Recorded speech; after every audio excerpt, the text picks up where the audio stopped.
Bansal news का खास कार्यक्रम हमारे शहर हमारे नेताजी में फिर एक बार आपका स्वागत है। आज हमारे साथ हैं सीए राजेश जैन। हम सीधी उन्हीं से बात करते हैं। राजेश जी, आप दावेदारी कर रहे हैं, किस विधानसभा क्षेत्र से आप दावेदारी कर रहे हैं और इस दावेदारी के पीछे आखिर क्या स्थिति है, क्या परिस्थिति है जिसकी वजह से आपने सोचा कि अब मुझे अपने प्रोफेशन सीए के साथ साथ जनता की सेवा के लिए भी आना चाहिए? किस क्षेत्र से सबसे पहले आप दावेदारी कर रहे हैं? अमित जी, ऐसा है, भारतीय जनता पार्टी को जैसा आप लोग सभी लोग जानते हैं और हम भी बहुत अच्छे से जानते हैं, भारतीय जनता पार्टी में किसी भी प्रकार की कोई ऐसा दावेदारी होती नहीं है। सामान्यतः जो हमारे यहाँ के कार्यकर्ता होते हैं, यदि क्षेत्र की बात करें तो वो जिस क्षेत्र में रहता है तो उस क्षेत्र में अपना संपर्क और संबंध उसके बचपन से ही बहुत अच्छे होते हैं। जहाँ उसका निवास है, उसका कार्य क्षेत्र है, तो ऐसा मान लिया जाता है कि जहां उसका निवास, उसका कार्य क्षेत्र है, वहीं से उसकी दावेदारी होती है। चूँकि मैं उत्तर मध्य विधानसभा में बचपन से रह रहा हूं, मेरे संबंध, संपर्क और मेरे जितना भी कार्य क्षेत्र है उत्तर मध्य विधानसभा में, तो ऐसा लोगों ने सोच लिया कि उत्तर मध्य विधानसभा से मैं दावेदारी कर रहा हूँ। विधानसभा में प्रमुख दावेदार के रूप में आप अपने आप को कैसा देखते हैं? चुनावी समय के दौरान सामान्यतः जो हमारे संगठन के सदस्य हैं और संगठन एक एक कार्यकर्ता पे उनकी नज़र होती है और एक तय किए हुए बिंदु रहते हैं उन लोगों के कि चुनाव में हम किस व्यक्ति को अपना प्रत्याशी बनाएं, किस कार्यकर्ता को हम अपना प्रत्याशी बनाएं, उस हिसाब से उन बिंदुओं को तय किया जाता है। उसमें बहुत सारे समीकरण होते हैं और जो कार्यकर्ता उन सारे बिंदुओं को या लगभग सभी बिंदुओं को या जितना भी कह लें कि वो खरा उतरता है, तो संगठन उस कार्यकर्ता को उस क्षेत्र से प्रत्याशी नियुक्त कर देती है और वही हमारा दावेदार और वही हमारा प्रत्याशी हो जाता है। बीता कालखंड 10-15 साल का कैसा रहा? सीधे तौर पे क्या कुछ आपकी उपलब्धियां रही हैं जो जनता के बीच में आपने काम किया हो? राजनीति में ही आके आप कोई कार्य करें ऐसा ज़रूरी नहीं है, मगर राजनीति में आने के बाद एक बड़ा प्लेटफॉर्म मिलता है। चूँकि स्वभावगत शुरू से मैं सेवा कार्यों में रहा हूँ और कई वर्षों से निरंतर सेवा कार्य अन्य अन्य संगठनों में रह के करता आया हूँ, तो एक ऐसा मन में विचार आया था कि क्यों ना हम राजनीतिक पार्टी में आए और एक जनसेवक बन के जो अभी सीमित दायरे पे हम सेवा कर रहे हैं वो बृहद स्तर पे हम सेवा कर सकें। तो यही मेरा एक पुराना बैकग्राउंड था। सारी विधानसभाओं के अलग अलग मुद्दे रहते हैं, अलग अलग वहाँ पे समस्याएं रहती हैं। आप उत्तर मध्य विधानसभा से दावेदारी कर रहे हैं, क्या कुछ आपने यहाँ के लोगों के मुद्दे समझे? 3-4 बड़े काम हैं जो बहुत पीड़ित हैं। सबसे पहले तो यहाँ पे पीड़ा एक पार्किंग की बहुत है। यातायात व्यवस्था उतनी व्यवस्थित नहीं है जो दूसरे शहरों में हम देखते हैं। यदि इसको बहुत अच्छे तरीके से हम पार्किंग व्यवस्था, दूसरा हम यातायात व्यवस्था कर लेते हैं तो कहीं ना कहीं इसमें आम जन को भी बहुत आराम है आने जाने में। दूसरा, व्यापार में भी इसको बहुत ज़्यादा फायदा मिलेगा, क्योंकि आज आप और हम भी कई ऐसे दुकानों में नहीं जाना पसंद करते हैं जहाँ पे पार्किंग की व्यवस्था नहीं है, जहाँ पे यातायात व्यवस्था ठीक नहीं है। तो पहला मुद्दा तो एक ऐसा लगता है कि ये उत्तर मध्य विधानसभा में ज्वलंत मुद्दा है। दूसरा, मैं देखता हूँ कि यहाँ पे उत्तर मध्य विधानसभा एक शिक्षा के क्षेत्र में एक एजुकेशन हब बहुत अच्छा बन सकता है, जो अभी तक नहीं बन पाया, कि कारण कोई भी हो सकता है। मेरी इच्छा है कि इधर पे एक एजुकेशन हब होना चाहिए। उसका बहुत बड़ा कारण है कि आज जबलपुर शहर से लगभग 500 गांव लगे हुए हैं और आज के समय पे आप देखेंगे तो हर घर का बच्चा है ना पढ़ने में उतारू है और वो पढ़ाई के लिए वह स्वयं और उसके माँ बाप उसको बाहर भेजते हैं। तो वो बाहर आए तो कम से कम अपने घर से ज़्यादा दूरी में ना आके जबलपुर शहर आ जाएगा। जबलपुर शहर में आता है, वो यहाँ पे रहता है, यहाँ पे पढ़ता है, तो स्वाभाविक है जो उस गांव से पैसा है वो हमारे शहर में आएगा और हमारे शहर में आएगा तो प्रत्यक्ष अप्रत्यक्ष रूप से बहुत सारे लोगों को फायदा होगा और व्यापार बढ़ेगा। एक दूसरा विषय है। तीसरा, हम यदि चिकित्सा के क्षेत्र में देखें तो चिकित्सा एक ऐसा मुद्दा है कि जबलपुर शहर में आज भी जरा सी भी बीमारी होती है हम नागपुर चले जाते हैं, हम मुंबई चले जाते हैं, हम दिल्ली चले जाते हैं, जबकि हमारे यहाँ बहुत अच्छे चिकित्सक हैं। वो लोगों को जानकारी नहीं है, एक दिमाग में रहता है कि जरा सा कुछ हुआ नागपुर चलो। तो इसकी एक प्रचार प्रसार अच्छा होना चाहिए और चिकित्सा जो है आज हम जाते हैं वहाँ खर्च करते हैं तो हमारे शहर में कम खर्च पे ये बहुत अच्छा हो जाए। तो ये एक मुख्य 3-4 बिंदु। चौथा एक महत्वपूर्ण है जो बहुत हार्दिक इच्छा है। वर्तमान में है ना, हर बच्चा, मैं देखता हूँ, हर बच्चा तो नहीं कहना चाहिए, अधिकतर बच्चे नशे के बहुत आदी हो गए हैं। और नशा, आप उत्तर मध्य विधानसभा जो और पश्चिम विधानसभा बोले हैं, कैंट विधानसभा, ये बड़ी अच्छी विधानसभा है। यहाँ पे सब प्रबुद्ध जन और अच्छे लोग रहते हैं। यहाँ के भी बच्चे जो हैं वो नशे से युक्त हो गए हैं। तो ये नशाखोरी को, मेरे को जो गंदे नशे हैं, ये बंद करना है। यदि ये बंद हो गए तो बच्चे का भविष्य सुरक्षित हो जाएगा, और बच्चे का भविष्य सुरक्षित हो गया तो आप सोचिए परिवार का भविष्य भी सुरक्षित हो गया। मैं आपके नज़रिए से बात करता हूँ, प्राथमिकता की बात करता हूँ। आपके विधानसभा क्षेत्र में 4-5 ऐसे कुछ जो बिल्कुल हार्ड एंड फास्ट होना ही चाहिए, ऐसे कुछ काम होंगे जिनकी जनता को तत्काल में दरकार है। ये जो आप अपनी जो बात हुई कि आप अच्छी शिक्षा, अच्छे स्कूल, अच्छी पार्किंग, ये एक फ्यूचर प्लानिंग, इसके लिए सालों की एक प्लानिंग लगती है। प्राथमिक तौर पे जनता को हार्ड एंड फास्ट, जैसे कि हम अभी वर्तमान में समय देख रहे हैं कि वाटर ड्रेनेज की बहुत बड़ी समस्या है।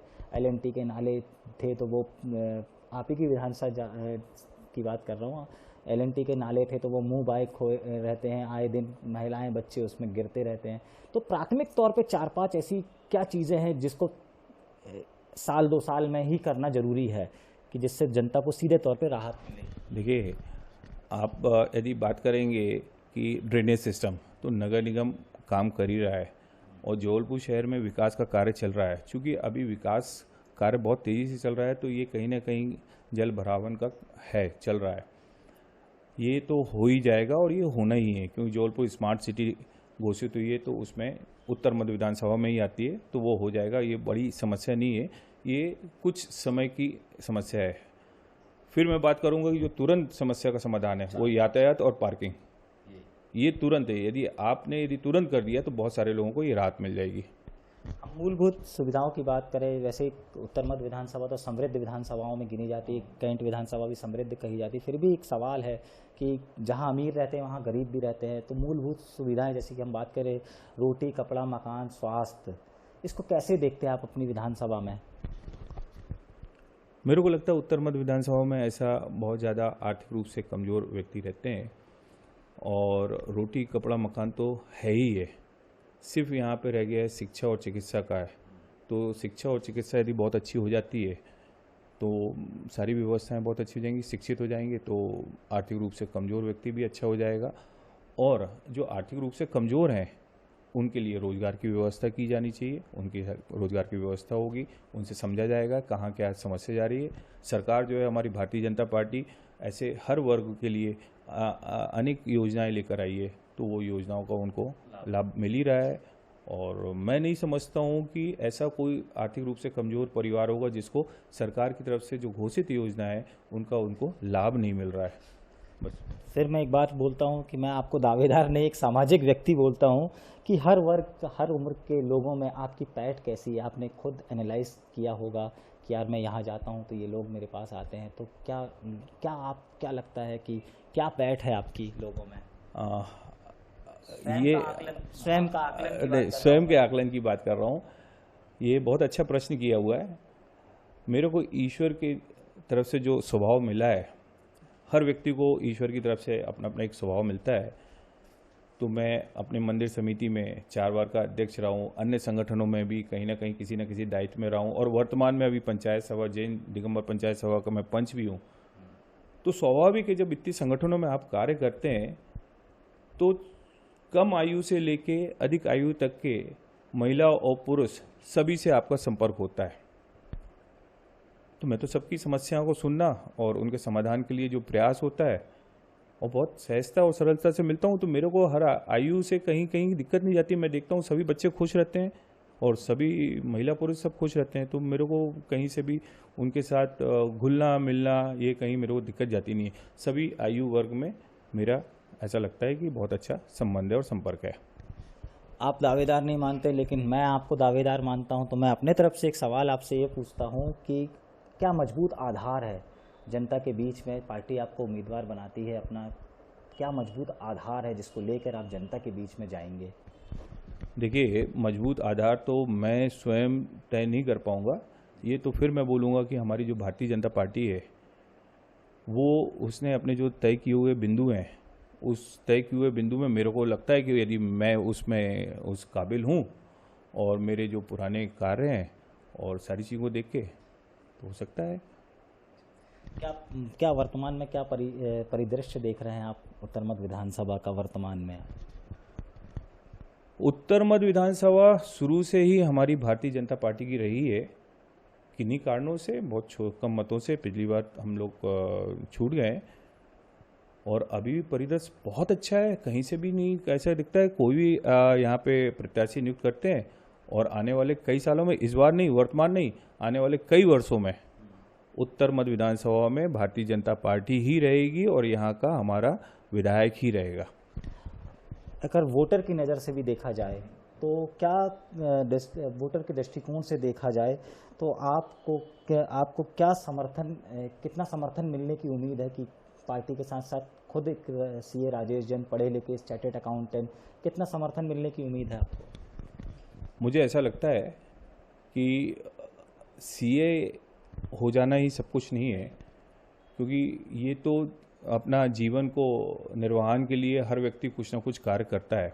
कोई डॉक्टर बनता है, कोई इंजीनियर बनता है, कोई सीए बन गया, कोई एडवोकेट बन गया, कोई व्यापारी बन गया। ये तो जिसका जैसा इंटरेस्ट रहता है उस हिसाब से वो अपना करियर बनाने के लिए लाइन चुन लेता है।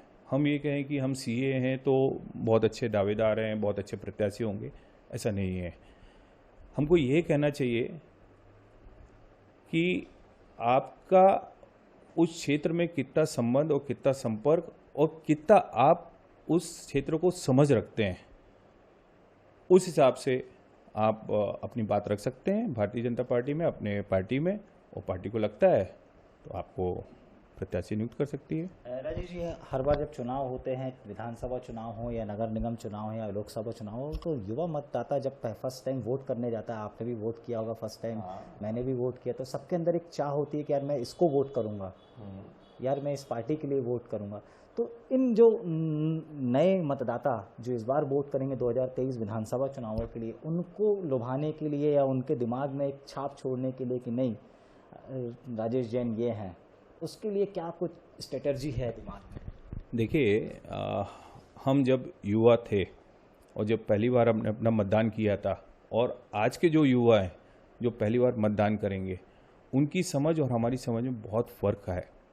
आज का जो युवा है वो कक्षा 9वीं से ही इतना समझदार हो जाता है, उसको सब मालूम है और वो देख रहा है विगत कई वर्षों से, जब से 2014 से माननीय प्रधानमंत्री हमारे नरेंद्र मोदी जी देश के प्रधानमंत्री बने और प्रदेश में माननीय शिवराज जी हमारे मुख्यमंत्री बने, तब से देश हमारा कहाँ से कहाँ पहुँचता जा रहा है, हमारा प्रदेश कहाँ से कहाँ पहुँचा है।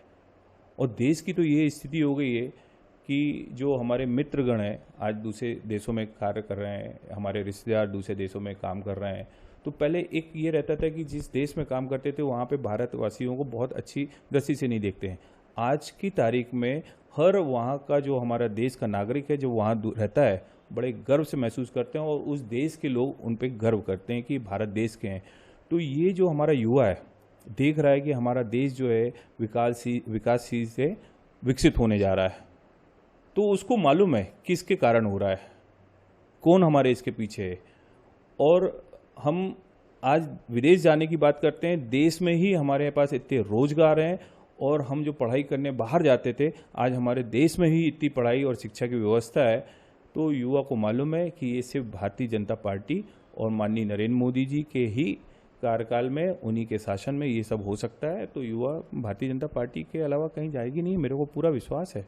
तो ये है राजेश जैन साहब, जिनका साफ तौर पे एक कहना है, एक बहुत बड़ी बात इनने कही है कि जब भारतीय जनता पार्टी अपना उम्मीदवार घोषित करती है तो उसके लिए वह उम्मीदवार की दायित्व नहीं रहता है, पूरी पार्टी की जवाबदारी रहती है कि उस उम्मीदवार को जिताकर विधानसभा तक या लोकसभा तक या अन्य किसी पद पर पहुंचाए। आगे हम किसी और मेहमान के साथ फिर आपके साथ रूबरू होंगे, तब तक के लिए धन्यवाद। कैमरामैन सुरेंद्र पटेल के साथ अमित सोनी, बंसल न्यूज़, जबलपुर।